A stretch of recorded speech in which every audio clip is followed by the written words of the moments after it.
Welcome back to my channel. Today I will show you a movie title nailed. Watch out and enjoy the movie. Outside a Korean rural town, married couple Jae-gu and Sun-young run a roadside garage, but unfortunately they don't have many clients. In fact, most drivers don't even notice their little shop.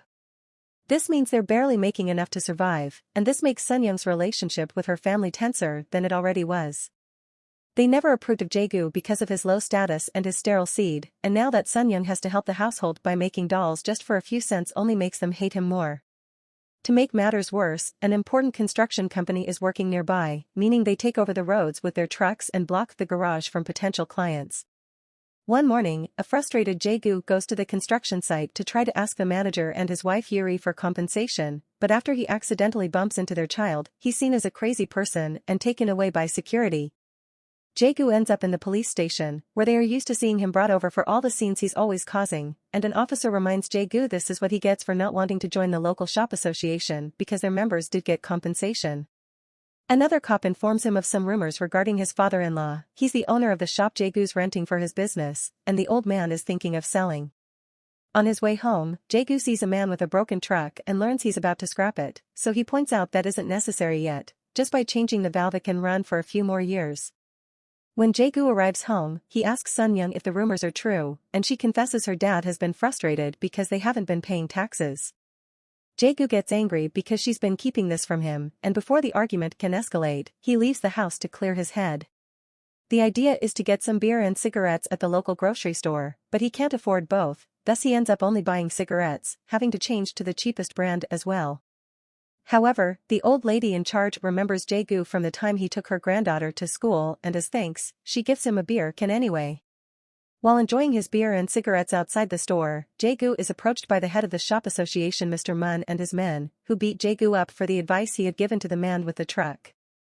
It turns out Mr. Mun had almost put his hands on those scraps for cheap and Jae-gu got in the way of his business. Later when Mr. Mun is telling his friends what happened over dinner, the group starts gossiping about Sun-young's horrible marriage choice, and Mr. Mun leaves in a huff because he still harbors feelings for her. A few days later, Sun-young goes to a family gathering alone and is immediately attacked by her relatives for her life choices. Jae-gu shows up as well, having borrowed some nice clothes and even saved some money for a cake to impress everyone, but when he arrives and overhears everyone insulting him, he decides to leave without even announcing himself. On his way home, he accidentally drops the cake, and he's so frustrated by the whole situation that he kicks it with anger instead of picking it up for dinner.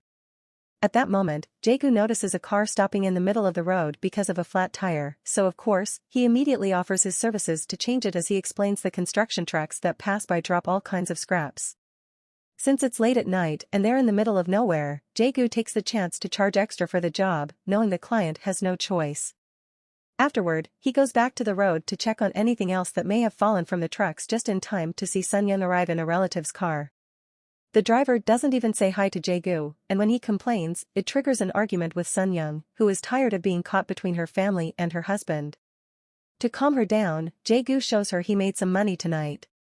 When they go to bed, Jae-gu can't sleep because he's still bothered by today's events, so he decides it's time to do something and returns to the road to scatter a bunch of scraps all over the place. The plan pays off and the next morning they have a new client with a flat tire, but this time Jae-gu charges a more reasonable price. Hours pass and Jae-gu worries because only one more client came by, so he goes to check on the scraps and finds them all gone. It turns out the construction trucks have been pushing the scraps away when they drive by, and because of the size and weight of their tires, they didn't get flat.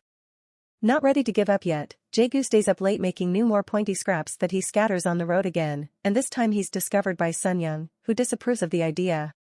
These scraps could cause an accident or get Jae-gu arrested, but he changes his mind when he points out all the people that drive through this road are rich tourists that are always getting out of trouble through bribes, meaning there's nothing wrong with scamming them. As a final touch on his argument, Jae-gu also mentions wanting to save money to buy the shop from his father-in-law. Sun-young's initial skepticism slowly melts as days pass and she sees the money this idea brings in, finally allowing them to buy better food. One morning, Yuri's car is the latest victim of a flat tire, and while Jae-gu does his job, Sun-young offers her a drink and conversation to keep her happy and paying.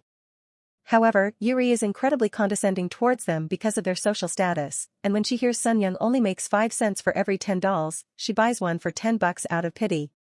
Feeling insulted at the fact she's being treated like a charity case, Sunyoung finally goes all out and helps Jae-gu make an argument for why he needs to charge Eerie so much money just for a tire replacement. From then on, she's more supportive of her husband's plan, bringing him drinks while he makes scraps and even admitting she would love to have money to dress like Eerie. Late at night, Sunyoung also begins going with Jae-gu to the road to hold the flashlight while he drops the scraps and offers some ideas to make the plan better, like sticking nails to the ground instead of having to come back every night to replace the scraps. One evening, they're found by a police officer that wonders what they're doing on the road at this hour, but they manage to quickly get him off their backs by pointing out he's using the police car for personal matters, judging by the fact he isn't wearing his uniform and there's a girl with him.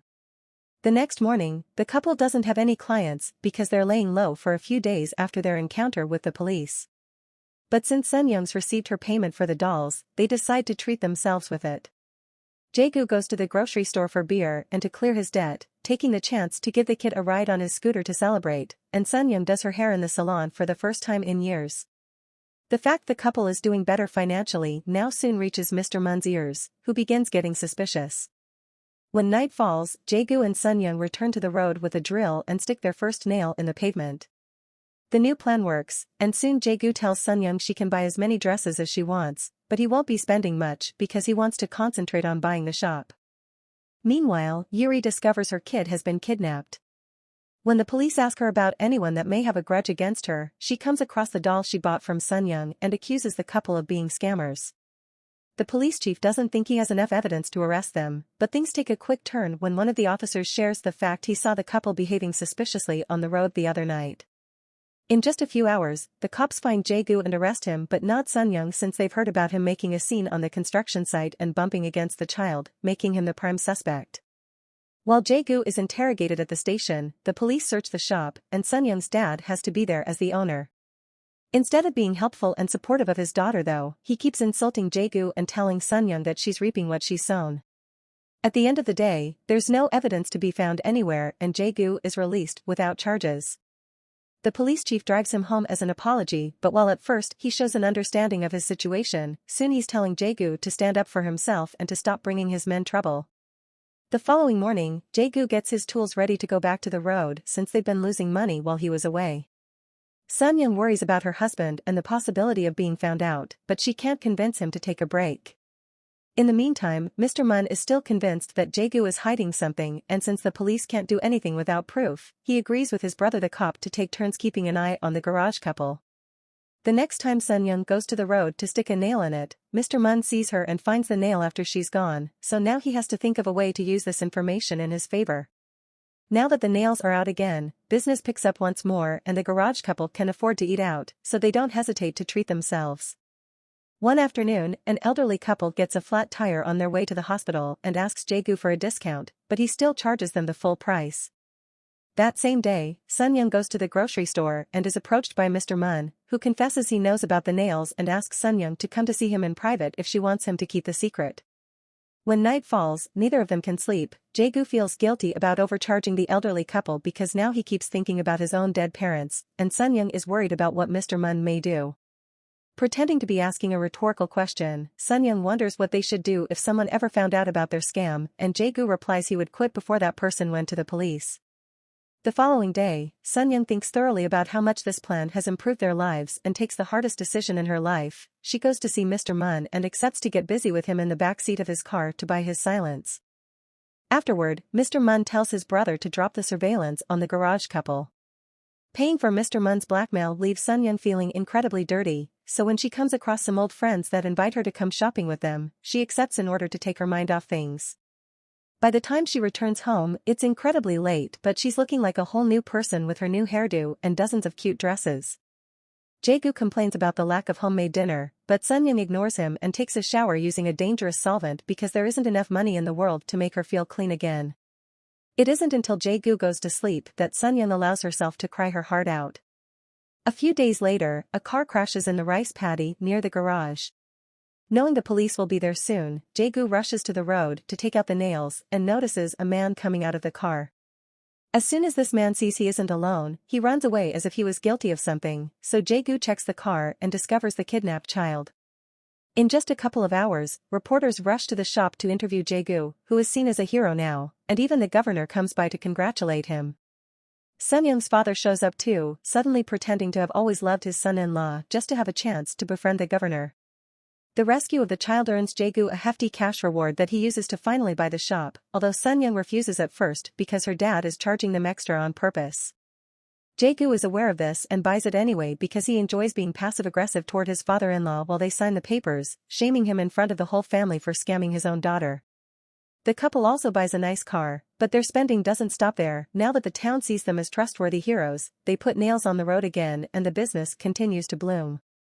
They get an electric sign for the shop, fancy clothes for both of them, and even visit expensive restaurants, where they discuss the possibility of one day moving to the big city. This also means Jae-gu is getting most of the car repair business and leaving Mr. Mun with fewer clients, which causes him to call Sunyoung to do more blackmailing, but Sunyoung ignores his calls. From then on, a mysterious car begins following Jae-gu again. One afternoon, Jae-gu is in town enjoying a beer at his usual spot when he suddenly hears some commotion and follows a cop to the hospital, where he learns his nails have caused an accident and now a driver is hurt. While Jae-gu tries to deal with his guilt outside the hospital, Mr. Mun finds him and tells him to go away before he tells everyone that this is his fault. Startled, Jae-gu gets in his car to go home and cries when he remembers Sunyoung's supposedly rhetorical question, which means she's always known about Mr. Mun. Speaking of Sunyoung, she's in the middle of the road adding more nails, causing Jae-gu to finally have a breakdown and drag her home, where he tries to find the money she's been saving to burn it off. Crying, Sunyoung tries to stop him and has no choice but to confess what she had to do to keep Mr. Mun quiet. Since what it's done is done, Sunyoung would rather enjoy the money instead of letting her sacrifice be in vain. Overwhelmed with guilt and pain, Jae-gu rushes to the road to take off the nails, but they've done their job well and they're impossible to move, not to mention the sheer amount of them. The next morning, while Sunyoung continues to enjoy her new dresses and makeup, Jae-gu borrows a truck to drive it down the road, hoping its weight will bend the nails once and for all. Thank you for watching. For more videos please like, share and subscribe.